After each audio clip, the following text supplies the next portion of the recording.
when you live in this backdrop that we currently live in where things aren't so great, right? Where money is rapidly evaporating, where there's a huge disparity between the wealthy and the poor, where people live with tons and tons of debt, right? Where we're randomly sending money overseas to help people, but we can't seem to help anybody here. And then every time we do seem to try to help people here, right, it just causes more inflation. So I think that like we're in a very bad cycle, right? And something like Bitcoin, I think, even if the government doesn't get involved with it, and that's a whole other topic, right? You as an individual can protect yourself by holding something like this. Welcome back to Bitcoin is Hard. This is a Choice App production about Bitcoin and personal finance. I'm your host, Brian Harrington, and today is the fourth episode in our Certified Financial Planner series of Orange Pilled Financial Planners. We have Morgen Rochard, who is the founder of Origin Wealth Advisors, the author of Personal Finance Quick Start Guide, and the host of two podcasts, Money Owners and Bitcoin for Financial Advisors. And I'm going to read you these two sentences from her bio because I love both of them. She says that in her free time, she likes to hang out with her husband, her kids, learn French, play Scott Joplin on the piano, listen to history podcasts, and generally get after it. That last part is what I'm highlighting because today we are going to get after it. Because the very next sentence says, my firm provides real advice to real people who want to get serious about their financial future. The whole goal of this podcast is that we've been trying to elevate the conversation around Bitcoin and personal finance and just the role that Bitcoin can play in personal finance and is playing for more and more real people. So, Morgen, with all of that said, introduce yourself and tell us about these real people and tell us about your business.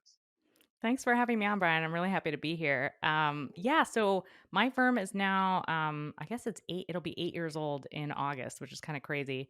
And I've always been a Bitcoiner, but I hadn't always been a public Bitcoiner. I think in the last couple of years, I've come out more as a Bitcoiner, and that's really a result of me writing a book and being like, okay, how can I market this book?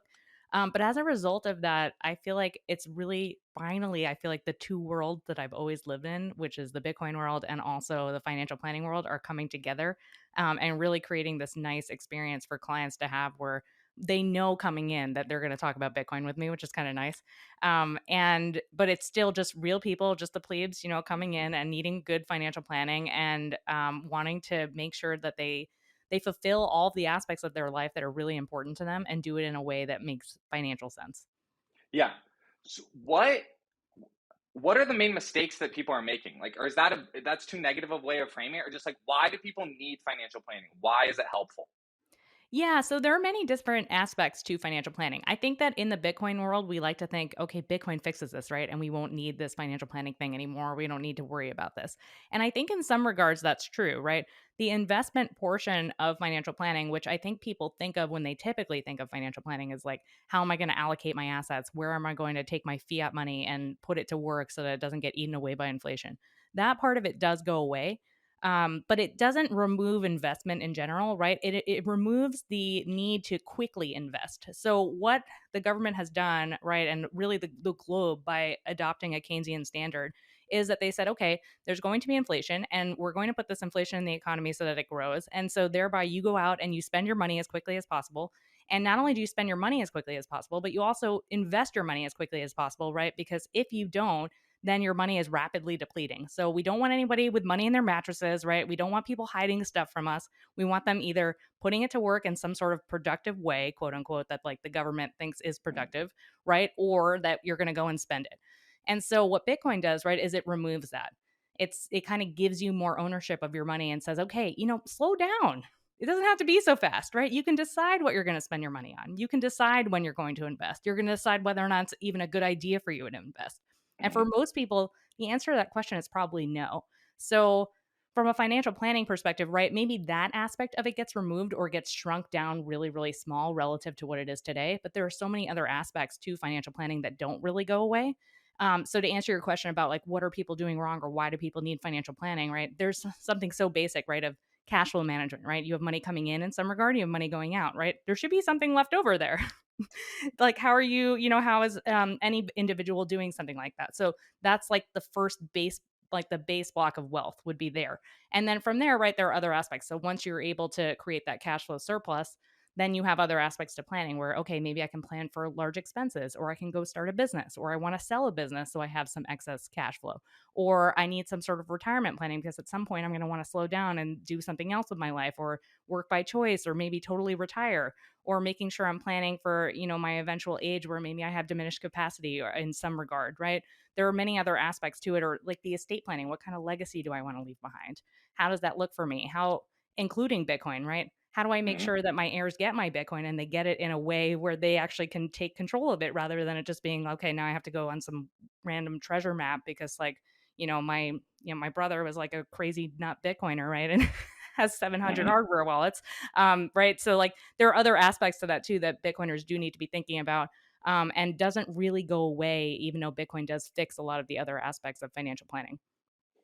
I was going to hit this later on down my paper, but because you brought up the concept of like cash flow management, we've kind of been on this kick on the podcast of talking about these two things of just like the appreciation of an investment that you've made versus like cash flow, and whether that cash flow is from your job or from a business that you own or from an asset that you own. What like talk more to just that concept of like having a cash flow surplus. Yeah, so it starts with earning money, right? And I think that this kind of ties in really well with Bitcoin, right? Because Bitcoin gives you the freedom to earn, the freedom to hold your money, and then the freedom to spend it on something.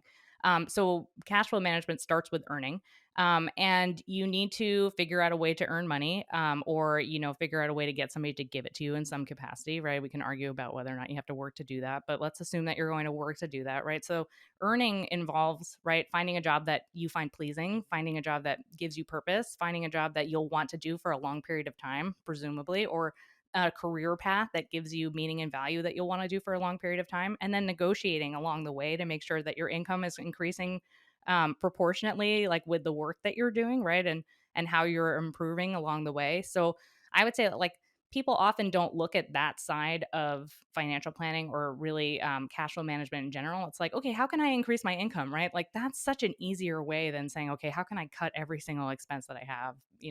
How do I start selling everything in my home so I can go buy Bitcoin, right? Some of those decisions are a little bit harder to make than just being like, okay, like I'm really good at XYZ thing. Why don't I go out and get that?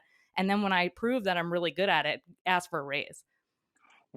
In as I interview more and more of kind of you like fee only that's yeah fee only like certified financial planners, like it comes across very much to me like it's like life coaching, like it's like hiring a consultant, it's like hiring an expert that's giving you like they're we hear this term all the time, like not financial advice, not financial, like no, you're giving advice, like you what why I like talking to financial planners is that they've had thousands and thousands of these conversations and watched they almost have like they have the data of good decisions that people have made and bad decisions that people have made. And so every conversation that I have, I just try to pick up more and more of those things of like there are like tried and true methods, and like there is like there are you can make better decisions like based off of thinking about the way that other people have made decisions. So how Totally. like when you're meet you get into that client meeting, person has the introduction meeting with you,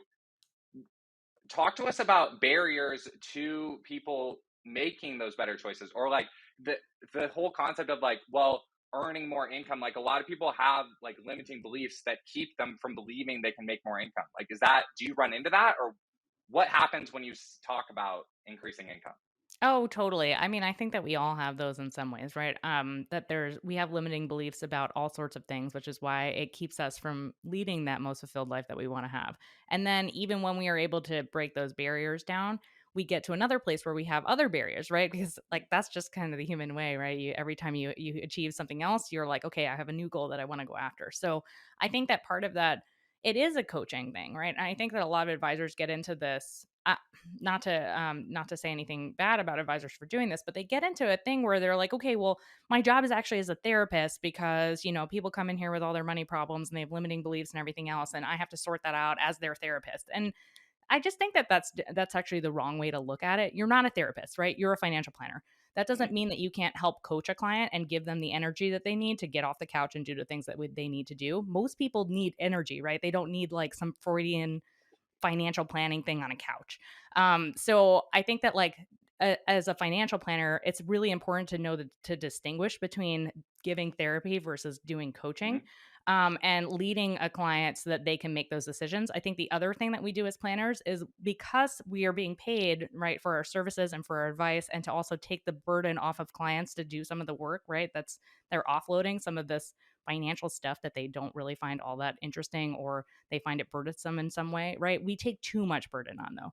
Mm. And I think that this weaves really well into Bitcoin, right? Of like, Bitcoin is about bringing ownership back to the people, about to individual people to hold their money and and to manage their money and to take care of themselves, right? So as financial planners, I think that we need to stop crossing that line of taking too much off of a client's plate and thinking that it's our job to do everything for them, because at the end of the day, right, they also need to take ownership for their life. And the way that they're going to best get results is by leading them there and giving them the energy to do that, but not going too far that you take that energy and ownership away from them. Yeah, I was like, Bitcoin has given me more energy, and I think that's why I think that's what we see on Twitter every day, and just all of this like hype around everything, and like improving, just all aspects of our life. Like, you kind of see that come out of people that have begun saving in Bitcoin, and the whole concept of like, oh, Bitcoin is hope. Like, you might have this like financial bedrock of savings that, like, I my financial bedrock of savings is larger than it would have been on a separate path, like not Bitcoin. And so Hmm. waking up with that understanding every day, and going into my job every day, and going into every meeting with that every day, like, it does open up more doors. And it's almost like when you, as you're becoming like successful, it's the hitting those next milestones becomes easier and easier and easier, because you're getting momentum. Yeah, for sure. I mean, I think that like energy in general, right, is the most important thing as far as it's like it's the feeling you get around your finances, right? So when you wake up in the morning and you feel good about your finances because you're saving in sound money, right? As opposed to Mm-hmm. you wake up in the morning and you're like, well, my emergency fund has evaporated because now inflation is 35% and I only had, 20K in my bank account. Oops, like I guess I'm going to live paycheck to paycheck this month, right? There's a definitely a different feeling, right, with me even just saying that than Right. so I like to present this to people of like, imagine you were paid in Bitcoin, right, Mm-hmm. versus paid in fiat. Would that change your spending behaviors if you knew you were getting a good money rather than a bad money? Because if so, right, then the thing to do, right, is to convert into Bitcoin very quickly, because then right away, even though you're not necessarily being paid in it, right, then you Mm-hmm. are now owning this asset. And people are generally like, once you're a Bitcoiner, right, you don't want to really sell your Bitcoin. So you kind of do anything you can not to sell your Bitcoin, right? It's kind of the thing. So I think it's like, it's changing your mindset around it, right? It's like, how can you get energy to make sure that you can accomplish your financial goals? And for every client, right, that or any person, that's going to be different. Mm-hmm. So I think it's kind of figuring out what that is that give you that good feeling so that you can go down the right financial path rather than what gives you that bad feeling, which for a lot of people is fiat, and fiat brain and fiat everything that's going on. We just live in like a fiat rotting society, I think, in general. So I mean, Do I you think drop that on new people? Like, do new people, like, how's that going? Like, describe kind of the typical like family or person that you work with right now. Are like people just calling you up to learn about Bitcoin and to get help? Yeah, I mean, people are at this point, right? I think that regardless of what side you are politically, and where you sort of stand in like how the world is unfolding, right? People on all sides are pretty upset about the way things are going. Mm-hmm. So I think that like in some ways, yeah, Bitcoin was born as sort of a libertarian movement, right? Of like take the power away from the state and give people their money back type of a thing. But I don't think that that necessarily is what it's going to become, right? I think that like as it unfolds and as it becomes the money of the future, it really is the money for everybody. And so I think that it's not something, right. Like maybe I don't use cultural rot as like my example right, when I'm talking to somebody new. Yeah. But that said, like I don't necessarily think that it's all out there on a limb that like by me saying this, right, that people are like, what are you talking about? Life is so good Totally. right now. Everything's great.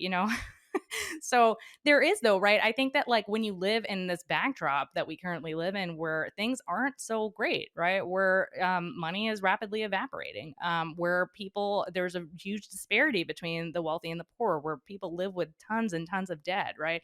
Where we're randomly sending money overseas to help people, but we can't seem to help anybody here. And then every time we do seem to try to help people here, right, it just causes more inflation. So Mm-hmm. I think that like we're in a very bad cycle, right? And something like Bitcoin, I think even if the government doesn't get involved with it, and that's a whole other topic, right? You as an individual can protect yourself by holding something like this. Hmm. Hmm. Can we talk about families? Like I've seen tweets on your timeline just about helping get your spouse involved in thinking about personal finance, and I saw one podcast episode just about kids and raising kids for be smart financially. Yeah. Um, Talk to us about that. What do you see in that area? Yeah. So, something that I like, this is actually one of my favorite things, and maybe it's because I have a 1 year old and a 4 year old, but like the ultimate goal of parents, right, is to raise a healthy, well adjusted adult that could then go on to be resilient, make their own decisions, be self sovereign, right? All of the things that we think of when we think of really like good children becoming adults in the world. And so part of that, right, is giving your children a good financial foundation. But in order to give your kids a good financial foundation, right, you need to have one yourself because otherwise you're relying on other people around you to give your kids that financial foundation. So while we can't become maybe an expert in everything, right, there are certain things though, like day to day use of money and how money works and, like basically anything around household spending, right? You can at some point include your children in that. What I've noticed is my son is actually now at the age that we can do that. So I think age 4 and up is really where it does start. I think prior to that, like we would talk about money, but he was just like, what are you, stuffed animal, TV, coloring. It really wasn't a thing. Whereas now it's like, okay, like I have some money, I want to count it, like he gets money for doing certain things. So like there are things that you can do. I think the problem though is that as parents, we want to control everything, right? Because we're like, we know best. And obviously we do, right? We're way older than them, right?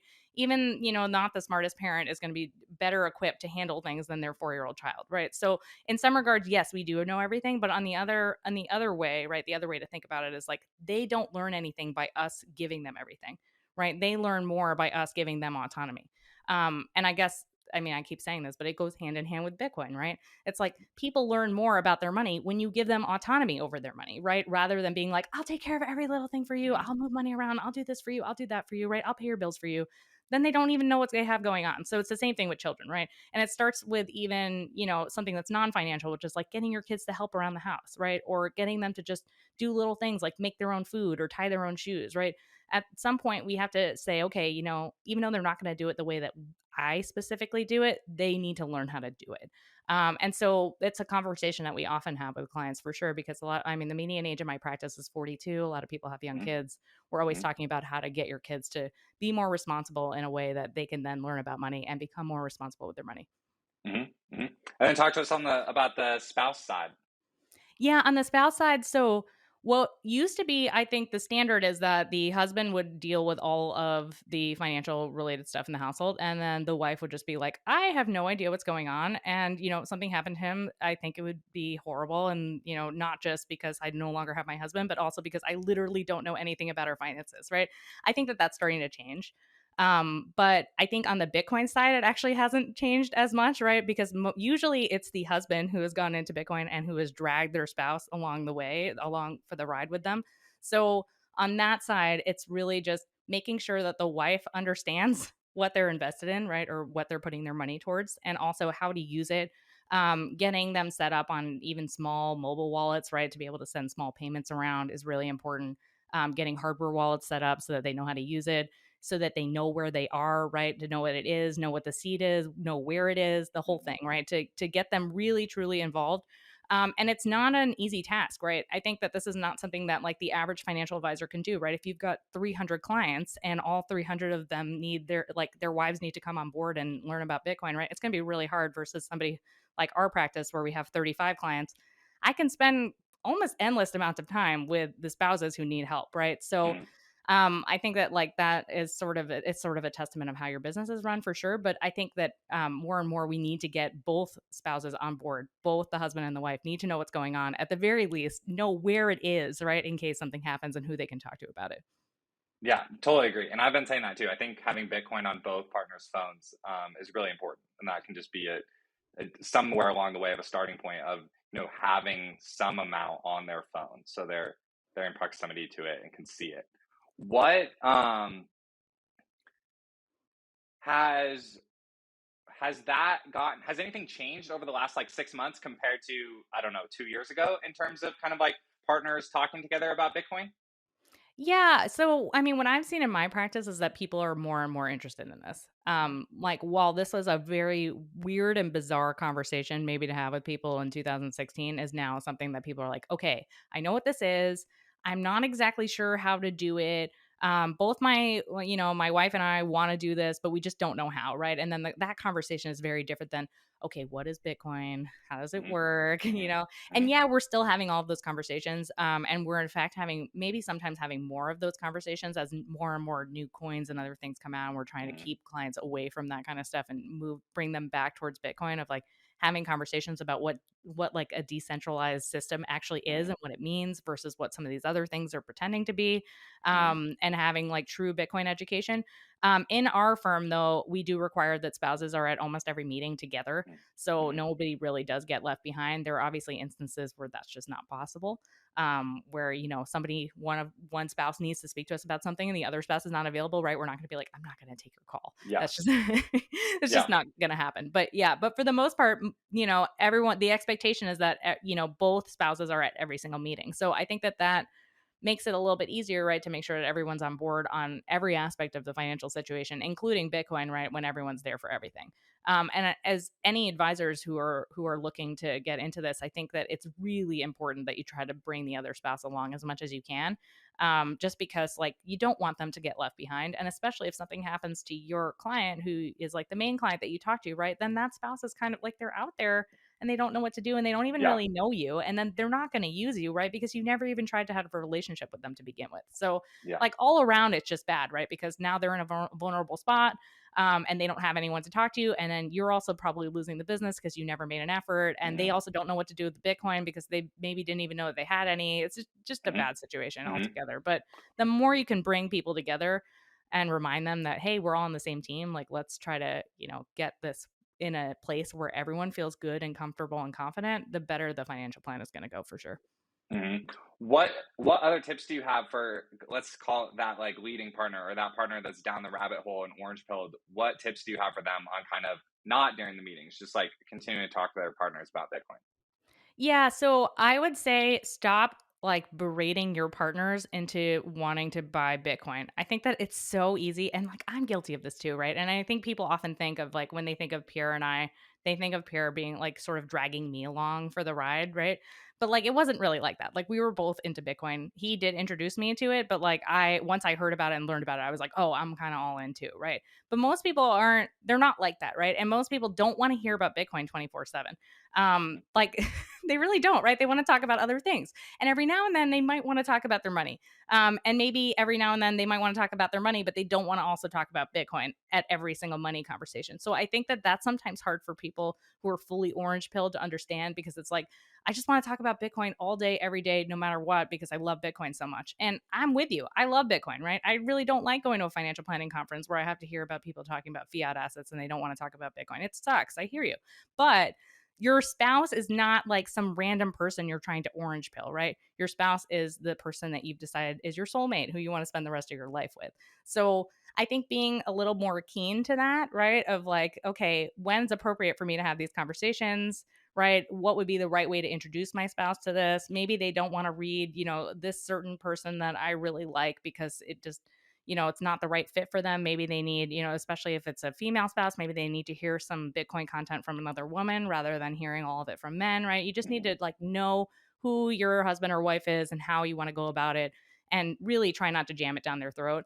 But that said, right, I think also making it known that it's important to you and making your feelings known about it rather than what Bitcoin is, your feelings about Bitcoin, right? Your spouse is going to be a lot more in tune with how you feel about something than what something specifically is. And that's often lost along the way, especially because, like, I mean, I'm not a man. You would know better than me, Brian, right? But men are generally not as into talking about their feelings, right, as women are for the most part. So, like, Hmm. it's not really a normal conversation to be like, the way I feel about Bitcoin is that, like, it gives me energy. It makes me Hmm. excited. Hmm. It gives Hmm. me life. Yep. It gives me hope. Like all of Yep. these things, right? That's not really what you talk about when you talk about Bitcoin. You talk about like all the different aspects of Bitcoin and what makes it Hmm. great, right? Hmm. And Hmm. everything else. So, Hmm. and those things are important too, right? But getting your spouse to that point is going to require some other work, some sensitivity work on the side of the husband to make sure that the wife is on the same page.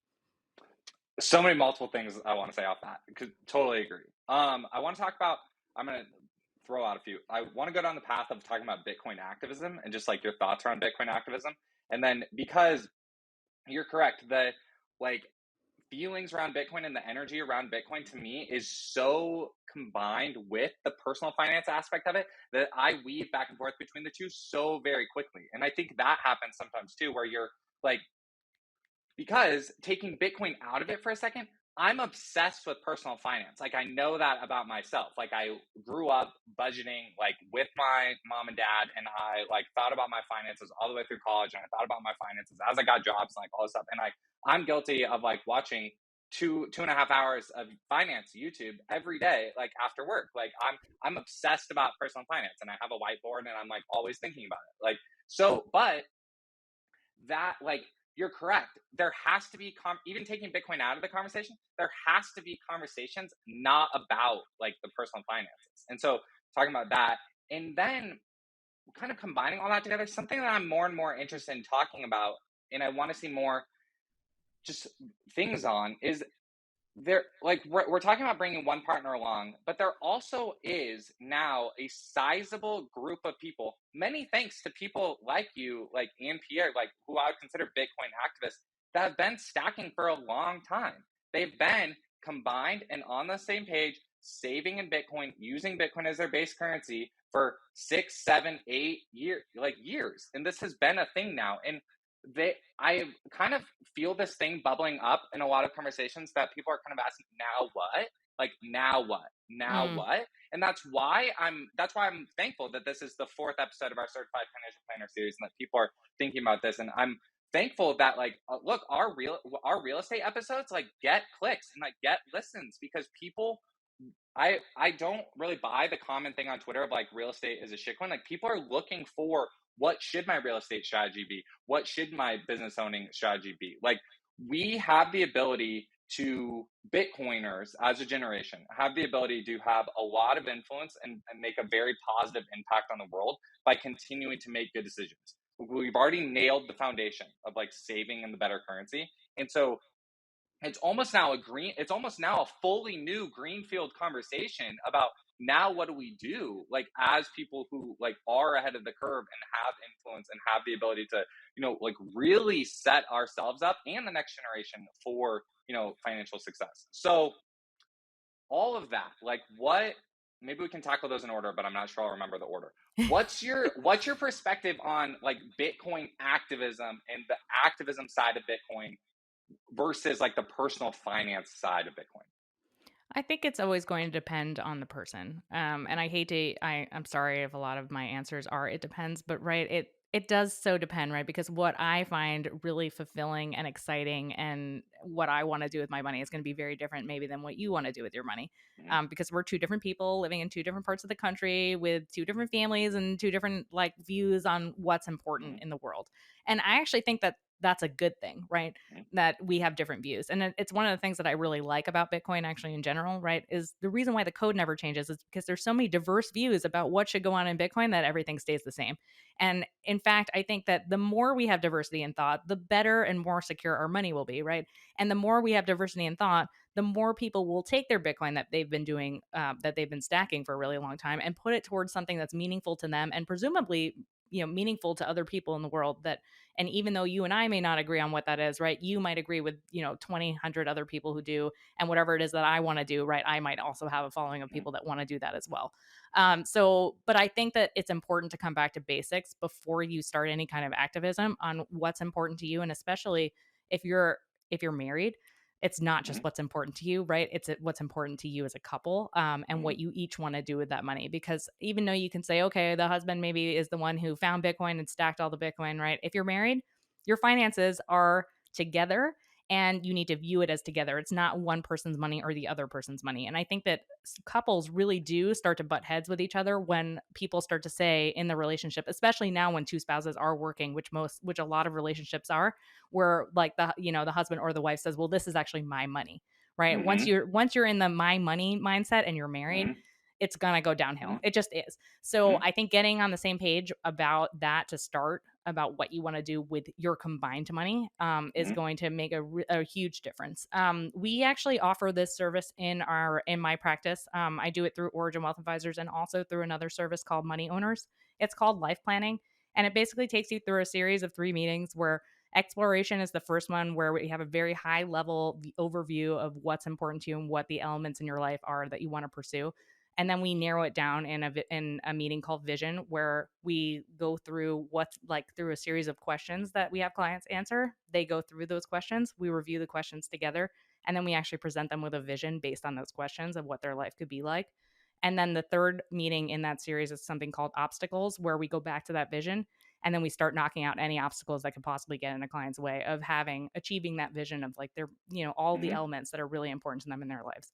So I think doing that kind of work, right? It doesn't necessarily have to be life planning with me, right? It could, but Yep. doing some kind of work where you're really honing in on the important elements in your life and how you're going to prioritize them, and also making sure that you're doing it and your spouse are doing it, because you're going to have differing opinions about what is important, and you only have a certain amount of money of what you're going to do with that money, right? And then prioritizing between the two of you what's the most important thing for you to go out there and be an activist about.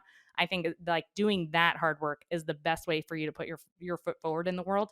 And yeah, there are going to be a lot of opportunities, I think, available to people, right? Whether it be starting their own business, something that they always wanted to do that they now can do because they have the funds to do it, or investing in somebody else's business that they see as like a really good opportunity for somebody else to take, to take the torch and run with it. Or maybe it's real estate, that's always been something maybe that somebody wants to do, right? Or maybe it's none of those things. Maybe it's starting a foundation, or working in the community, or giving back to a church, or another religious organization, right? It's going to depend on the person very much, but knowing what those things are, right, is going to be the Hmm. most important thing. And I think you can tell me if you agree with this, like doing an exercise like that, whether it's directed by someone or you just sitting down together and like having like fierce conversations about what the future looks like. you I tell this to people, your family is going to end up with net more sats than you sitting there badgering the other partner about buying Bitcoin, buying Bitcoin, buying Bitcoin. Like Yeah. we talk about low time preference when we talk about playing the long game. Like that is the long game. That's the definition of the long game. Like getting that $2,000 buy in today in this week inside this rushed like conversation is like short term thinking. Whereas having a full plan of like this is where we're going with our lives together is I think you're going to end up with way more sats like with that method. Yeah, I totally agree. Also, like, I mean, when you get married, right? You pick your partner, your spouse, based on you have shared common interests, you have shared chemistry, you have shared love, right? And all of those things make you a really good team together. So to then be at odds at your finances, right? It doesn't make sense. Mm-hmm. Like, you're not going to achieve more separately, right? The whole Mm-hmm. reason why you came together and you got married to begin with is because you do things better together. So Mm-hmm. this should just be another one of those things that you do together. Mm-hmm. We actually have our monthly family. It's just Pierre and I for now, but eventually I think our kids will be involved. We have our Mm-hmm. monthly financial meeting where we go through things together. I don't think, and it's not really that formal, right? It's just like we just have it on the calendar because otherwise we'll Mm-hmm. forget. Mm-hmm. And I think it's really important that that couples do things like that, where you get on the same page, and it doesn't have to be that every month you review credit card statements and it's like boring and you're picking at each other for spending on whatever you did, right? It doesn't have to be like that every single month. Maybe some months you do that, right? But maybe other months you throw in a topic in there, right? Like this activism thing that we're talking about, where you Mm-hmm. really get on the same page and you spend an hour with each other learning about each other and what makes each other tick, right? You probably know these things, but maybe there are other elements that you haven't shared with each other Mm-hmm. that would be important to know. And it's not just the elements that are important, it's the feelings that you have around those elements. Because sometimes the element that you want to do is not something that maybe you can even achieve with the finances that you have now, but the feeling might be something that you can do, right? So like for instance, I had a client who like really wanted to own like I forget which brand car, but it's like a Lamborghini or something like that, Mm-hmm. right? And like the finances were just not there, right? It just didn't make sense given their financial situation. They had 2 young kids, they have other things going on, they can't afford a Lamborghini, right? But like when we got into it and we talked about what the feeling of him being in the car and what it felt like and all of that stuff, right? When we really laid that out and the wife was like, oh, okay, I kind of understand. It's like the freedom of being in the car. It's like the wind in your hair, there's like a rush that you get. It's exciting. There's all these things, right? Then, okay, it's maybe then we can put like renting one into your plan every now and then, right? Like there are Yeah. ways around it. I know that's kind of like a silly example, like in the grand scheme of activism and like things that are important to people. But I think that like the point I'm trying to hammer home here is like just because you can't do the thing, right? Just because maybe you can't buy a baseball team or like spend, the next 8 years traveling around the world because you don't have the finance for it, doesn't necessarily mean that you can't hone in on what that feeling is and find another way to achieve it. Mm-hmm, mm-hmm. Throwing this out in the middle of the episode, like I want to really see the industry like get joint accounts like on the roadmap. Like Oh, I know. all of the exchanges don't have joint accounts. A lot of the credit card, like and debit card points back systems, and like these tools. The tools are I say tweet this all the time. The tools are so much better than they were 2 years ago, 3 years ago. Like all this stuff. Like we have. You talked about direct depositing to like Bitcoin and thinking about your paycheck in Bitcoin. Like everything is so good. We really need tools like for partners to be able to manage Bitcoin accounts together. I totally agree. The joint account thing is a huge thing that I've talked to about with Swan, with also with Unchained Capital. It comes up all the time. It's something I know like they're working towards, but it's one of those things that I think that the people who built out this infrastructure weren't really thinking about what people would actually need.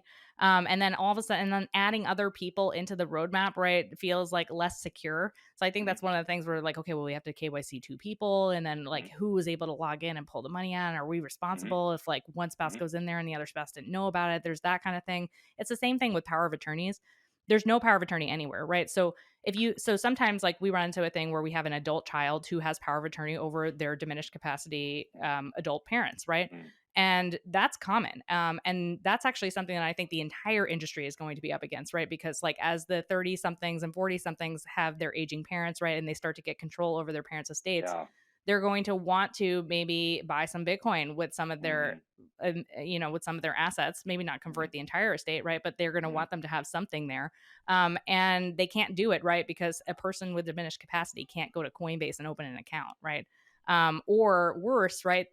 The child is doing it as the parent, even though the parent has diminished capacity. So now you're in it, like, even though maybe they do have power of attorney, they're going about it the wrong way because they have yeah. to. Yeah. And so these are like the two major issues that I see right now is like the joint accounts and the power of attorneys. Is like these are standard things that we have in the financial industry. Yeah. And they're not going away because there's Bitcoin, right? I'm sorry, but Bitcoin doesn't fix like your parent potentially getting Yeah. Alzheimer's, right? So Yeah. Yeah. and also, I mean, furthermore, right? Like maybe your parent got into Bitcoin and then got Alzheimer's, right? And Mm-hmm, now you're the child with power of attorney mm-hmm, and you're like, what's all this Bitcoin stuff? And now I have power of attorney and I can't even get into their account. yeah. Their account's basically locked out and maybe their Bitcoin's gone forever because maybe they didn't store it like on a hardware wallet or whatever. Like there are many scenarios that I can think of here where we're just the estate planning is just so off and we're just not there yet. So Mm-hmm, I wish that like I mean, there's a lot of people like me in the industry that they could be consulting about this kind of stuff, but mm-hmm. people they're not hearing it yet. So maybe I just need to be screaming a little bit more in my activist, you know, I, in look, my I'll help. activist tower about it. I'll help you. I'll retweet every single one of these because it pulls us back to what I was talking about this now what? Like I'm ready to talk about now what? Like I'm ready to talk about the tools are here to use Bitcoin like as your base money. Like you can do that in Mhm. whatever if that means direct depositing to it, if that means holding a lower emergency fund in fiat because you have a large Bitcoin. Like there's so many genres, and you can go down every single path of just like which little combination of ways is best for each person.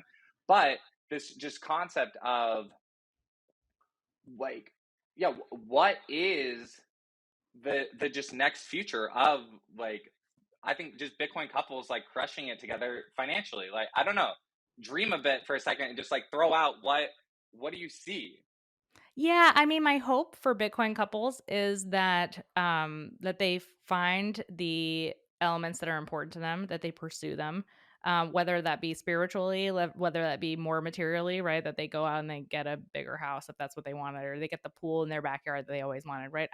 I don't like the Bitcoin ethos of like, you hold forever and that's the way, right? I mean, at some point, right, what are we doing this all for? We're going to hold a bunch of money and then we're going to die and then, our bodies are going to be dust in the ground and then our kids are going to go squander it on something. I mean, that's generally what happens, right? By the third generation, all your money's gone. So Like at some point you have to be like, okay, I've done all the hard work. I want to go use this for something. That doesn't necessarily mean, right, that you wipe out your whole stack and you go buy like the most ridiculous pool in house and you've now got a 20,000 square foot compound for no reason that you have to clean and maintain and all the other things, right? But maybe it does mean though that you start some sort of foundation, right, that can teach other people about Bitcoin or teach about something that's important to you or give back to your church, or you're able to be more meaningfully involved spiritually, right? What I've seen is that as people get more involved in Bitcoin, right, the material world starts to be a little bit less important because you're now denying yourself all of those things that you used to do during your high time preference days, right? And you're starting to be a little bit less into the material world. And then what does that leave, right? That leaves the spiritual world. So Mhm. I think it's finding kind of a balance between, okay, yeah, I now have this wealth, and I also now have this maybe newfound spirituality. Like, how am I going to combine these two things and give back in a way that's meaningful to me? And I think the most important thing to think about is like, it's not just about you at the end of the day, right? Yeah, Mhm. okay, you did all the hard work. You have all this Bitcoin. Great. Like, is that a meaningful life though? That you sit here and you think about me, me, me, me, me all the time? Probably not, right? It's not just about like the things that are important for you specifically to have in your life. It's also about your spouse, your kids, the Mhm. community around you, the larger community around you, right? And how you can give back in that way. So look, growing up on these Bitcoin podcasts, like holding Bitcoin, you are doing that for the community, right? And you've heard every single argument from every Hmm. single, like that's why I love this. Like holding Bitcoin, you are doing that for the community. Like that's the what's so crazy is that it's like it's it's the number one best thing you can do for yourself personally, and it's also the number one best thing you can do for yourself, for the community, talking global community, like fixing everything that's wrong with Keynesian economics and like the people that are in power in this world and all those things. That's what's so amazing, and that's why I brought up the word activism. And what I'm trying to do is combine these two concepts because I've experienced this. I've experienced this personally, getting to this point of I did it. Like I listened to all the podcasts. I did it, and I worked with my spouse. Like we did it, and we have a like great family and a like great stack of Bitcoin, and just thankful for our jobs and thankful for this cash flow and thankful for everything day to day. And talking about the spiritual element of it and the material element of it, like I want people to understand, or I want to continue to articulating it better that it's all the same thing. Like stacking Bitcoin and building like your material life and building your spiritual life, that is how you fix the world.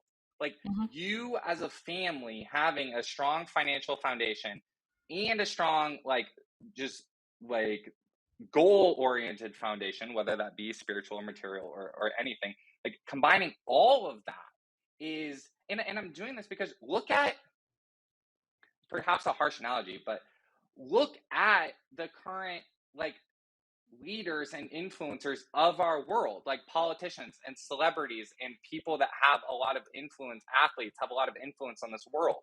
Their material possessions and the way that they like get attention through them is impacting the culture and society that we're seeking to correct through like Bitcoin, like through being a part of Bitcoin continuing to like replace the fiat money standard. Like it's all connected. And so I want people to start expanding their vision of influence like past Bitcoin almost. Yeah.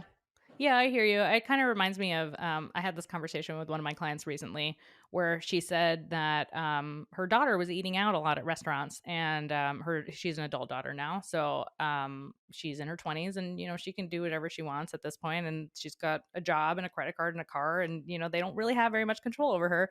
But Mm, when the mom heard that she was going out to restaurants all the time, she had this thought of like, when I was your age, like I couldn't afford restaurants all the time. Like, what are you doing? Like going, and not only just restaurants, but going to like fancy ones, right? mm, And going to the ones that are like, Instagram hotspots and like things that, are in papers and magazines and all, like as the hotspots to go to. And I think that it's just, we've become accustomed to this very like high material standard of living, and I think that it really is kind of what we were talking about at the beginning. It's in this backdrop of like, money is depleting in value every single day, so doesn't really matter if I spend $400 on dinner mm, because it was going to be worthless anyways in the future, so I might as well enjoy right now. mm, I might as well have a view on the world of like, the present is the most important thing, and I don't need to think to the future. And um the past be gone and I'll deal with that in therapy or whatever, right? But the material today, right, this material world that I'm currently in is the most important thing. And Bitcoin does remove a lot of that, right? Hmm. Because once you are in a position where your Bitcoin or your money in general can accrue value over time without you even having to invest it or think about, buying an S&P 500 index fund or whatever Hmm. else it is that you want to do, right? Then if it makes you think twice about whether or not you're going to go to that ridiculous restaurant that maybe, you don't need to go to, where the food probably isn't that good, but like the scene is, all that or whatever. So it's just, I think it's this backdrop in general that we currently live in, is that the material world is the most important thing. And that, but we can't take that with us. We just can't, right? That's not the way the world works, right? There's generations, and they come and go, and then the next generation comes and goes, right? And they're going to do what they are going to do on the earth while they're here, right? And that's the material world. And that's not necessarily what's good for our souls. It's just not. And that's why you often hear like the trope of, the wealthy person that is miserable and sad and alone in his large house, right? And it's because the material world is not the important one. It's what we Hmm. do for like how we nourish our souls. And so, yeah, you can do that by holding Bitcoin, right? You can. Maybe that nourishes your soul. Maybe it doesn't nourish somebody else's soul, though, right? And that doesn't necessarily mean that you're hurting the community if you go and spend some of that Bitcoin on something. Hmm. So I think that's kind of the point that I'm trying to make, is like, yes, it's good to hodl. It's good to hold. It's good to have a lower time preference. It's good to nourish your soul more than the material world around you, for sure. That will lead to a more purposeful, healthier, happier life. But that doesn't mean that the material world doesn't exist and that there might be certain things that you need in it right now. Hmm. Perfect. All right, three more questions. I'm going to Yeah. ask you. We're going to get back to. I'm going to ask one like how to, when you go and make an investment, how do you measure the equity of the investment and the cash flow of the investment, both on a SAT standard? We're going to ask you to explain this tweet, throw a tweet up on the screen for you to explain. And then I'm going to ask you about a Bitcoin product or service that doesn't exist yet that you wish did.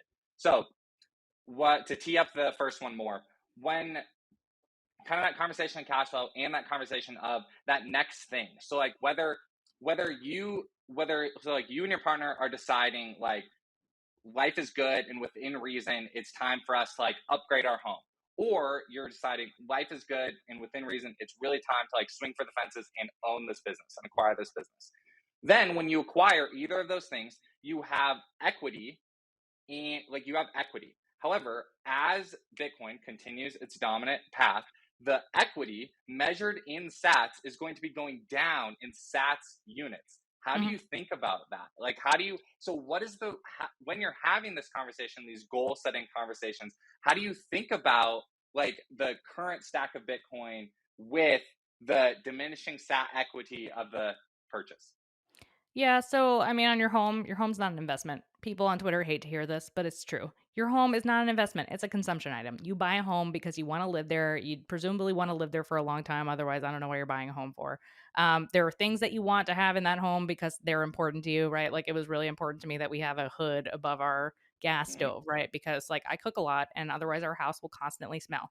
But that also meant that I had to spend some of my sats to do that, right? But that's a Mm-hmm. consumption item, right? We can call it what, oh, you're making an investment in your home because more people want to buy it, or you're making an investment in your home because it's not going to smell as much, or you're making an investment in your home because you won't have to go out to eat as much because you'll be able to cook more with the hood, right? You can make whatever excuse you want in your mind about why it's a quote unquote investment. It's not, it's consumption. So upgrading your home, yeah, you're going to see it go down in sats value. I think that like the thing to think about there is like, is the upgrade worth it to us, right? Is this something that we want to spend our money on, and since it's not an investment, right? And therefore, like I would not track that in sats terms. Mm-hmm. I just wouldn't, right? There's kind of no reason after you make that decision that this is the right decision for you to then berate yourself along the way, along the 30 years that you live in this new house, that it was the wrong decision because had we not done that, we would have this much more Bitcoin now in the future. I don't think that's the right way to look at things. I think that you can look at past purchases and learn from them, right? And say, oh, if I had not done that, then I would have had this many sats in the future, and so forth and so forth. And I really shouldn't have bought that for XYZ reason, right? Mm-hmm. That's better than being like, my wife and I decided to go buy this house, and now every single year I'm going to tell her what a bad idea it was. I thought So of a better. I totally no, yeah. fully agree. Love the hood. That's awesome. I thought of a better way to ask the question. I should have asked it Mhm. like this because you did a retweet of someone who said, if your net worth is going up every year, that's a reflection of you making good decisions. So, Mhm. and I'll tinker at the edges on whether like your primary residence is an investment or not, but like whatever. Still, for I guess, how do you measure? Answer the business question if you want. How to value a small business, but then how do you measure net worth then, and how do you measure making good decisions? I guess like year over year. Yeah. So regarding the business, what I would say is that either it's a hobby, Mhm, right? Because it's not going to make money and it is going to go down in SATS terms, or it's actually a business where you are making an investment and you will see a return on it. mhm, So that equity, I think, is going to be a little bit easier to measure. And people know the difference between a hobby business and what's not, right? mhm, It could be your life's goal to have, I don't know, you make water bottles because you don't like the ones that you used to get in China, right? And like mhm, you want a US made water bottle, but you've got so many stats, you've been sacking for so long, and water bottles are so important to you, right? That like, this is what I'm going to do. mhm, And you know that this water bottle company is really not going to make any money, but it gives you such great joy to know that people aren't going to be drinking plastics from China, right? That's a hobby business versus, like something where you're actually able to invest your capital and assume some sort of return above and beyond what you could have gotten from Bitcoin. That might be hard right now in the current mhm, environment. I think that where we're headed, no, it's probably not going to be that way. And things will not be hobby businesses. Things will actually accrue true, real value. And I think, if anything, it'll actually be easier to measure in the future as opposed to hard, where we're in this weird fiat world right now where Bitcoin's starting to make a splash, right? And like things don't look so good in Bitcoin terms.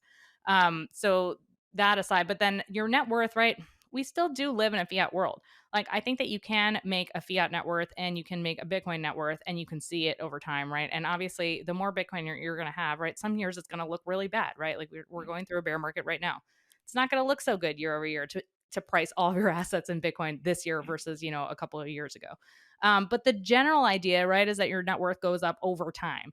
And over time doesn't mean every day. Over time doesn't mean every year. Over time maybe doesn't even mean every 3 years, right? But it means that over a good 5 to 10 year period of time that things are headed in the right direction. And I think that if you do own Bitcoin, right, and if you own Bitcoin in some capacity, that's going to be true.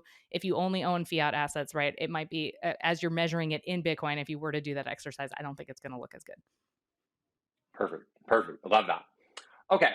The tweet, I don't have the tech to throw it up on the screen to you, but I'm going to read it and the audience will see it. This is your tweet. Finding the next best investment isn't a financial plan, it's a distraction from the real work you need to do. Tell us what that means. Yeah. Okay. So this is really geared at S coiners. It really is. But it does also apply to fiat assets.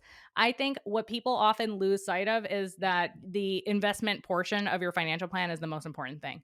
And in some regards, it is, right? If you only have everything in fiat money, right, then you need to be pretty good about how you're going to allocate that capital.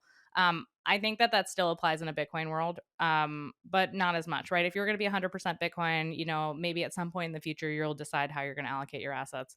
But this, like, if you're living in this Bitcoin world, right, you've removed all the noise already. You're doing exactly what I'm talking about in the tweet, which is we've removed the investment part of it. And now we're focused on all the other aspects of your financial plan, which are important, right? Which is maintaining a cash flow surplus, planning for large expenses, potentially starting a business, doing some sort of activism, making sure you have a retirement plan in place, making sure you have estate planning in place, making sure that you're provided for if you do become diminished in some capacity, right? Making sure that you have that the next generation is available for you to be taken care of. Or if it's not the next generation, like who is going to be that person that takes care of you later on in your life, right? All of these other parts of financial planning, they don't go away.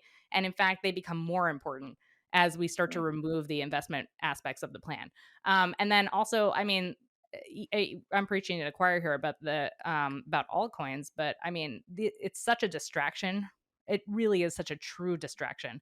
I would much rather see people, if they're gonna go down the S coin path, I'd much rather see people just buy the S&P 500 if they're not going to buy Bitcoin, right? Than go down that path where they're literally investing in scam upon scam with people who are over promising, under delivering, and have so much marketing that it looks so shiny and glistening and bright, but it really is, I mean, it really is a deep dark hole where your money is going to go in and never come back out.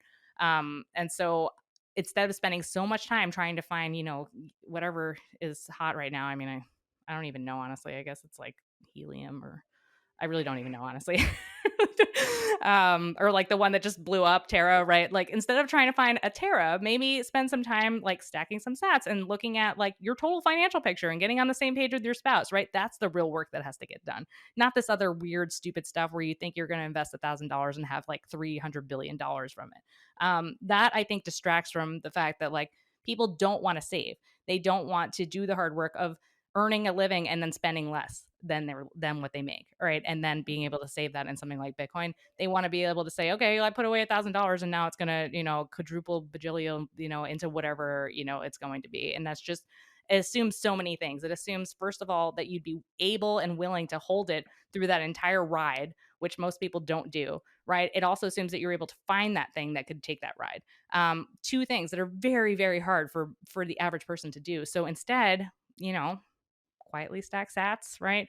Do the hard work, spend less than you make, right? Do some other financial planning and you're going to be okay.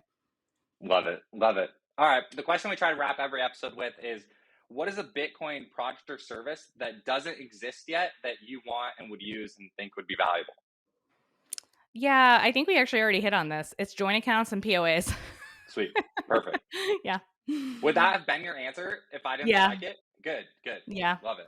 And I guess like an easier self-custody ramp is really, I mean, I think like, and actually this is going to be a shout out to Cold Card specifically. So I think Cold Card is the best hardware wallet out there. I would love it if every single one of my clients was able to use a Cold Card. They are not able to use a Cold Card. The interface on that is just not possible. And like that would be, my dream would be that Cold Card spent a little bit of time on their UI and just came out with something that was better so that the average person could actually use a Cold Card. So that's my other answer. I heard Jim Kreider's clients use Cold Cards. Oh, do they? He dropped that on our episode, I'm pretty sure. So, but good for Jim. Yeah, big shout out to Jim. Perfect. Yeah, no, look, this has been the 4th episode in our financial planner series. Very thankful to Morgen. Morgen, close us out with where people can find you and talk to you.